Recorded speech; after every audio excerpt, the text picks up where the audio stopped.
Islamic विकृती आणि रानटीपणा काय असतो हे जर माहीत करून घ्यायचं असेल तर बंदा सिंह बहादूर म्हणजे बंदा बैरागी यांचा इतिहास माहीत असणं गरजेचं आहे. गुरु गोविंद सिंहानंतर जर शिखांचं नेतृत्व कोणी केलं असेल तर ते बंदा सिंह यांनी.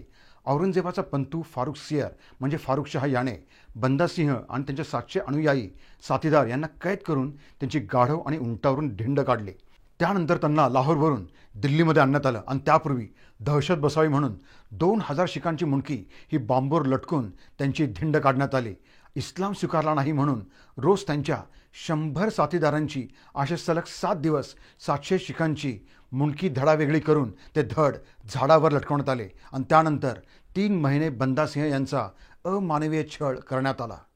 बंदा सिंह यांनी मुसलमान होण्यास नकार दिला म्हणून त्यांच्या 4 वर्षाच्या मुलाला अजय सिंह याला त्यांच्या मांडीवर बसून त्या 4 वर्षाच्या मुलाचे एक एक अवयव सुरीने कापण्यात आले आणि त्यानंतर त्याचे हृदय काढून बंदा सिंह यांच्या तोंडात कोंबण्यात आले. ही क्रूरता एवढ्यावरच थांबली नाही. त्यानंतर बंदा सिंह यांचे डोळे काढण्यात आले, त्यांचे हात पाय कापण्यात आले, गरम चिमट्याने त्यांचं मांस सोडून काढण्यात आलं, त्यानंतर त्यांचा शिरच्छेद केला, त्यांच्या शरीराचे तुकडे तुकडे करण्यात आले. हे सर्व ऐकल्यानंतर तुमचं रक्त खवळत नाही का?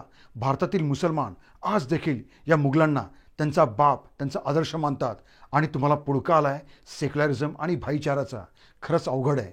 जागे व्हा नाहीतर मराल.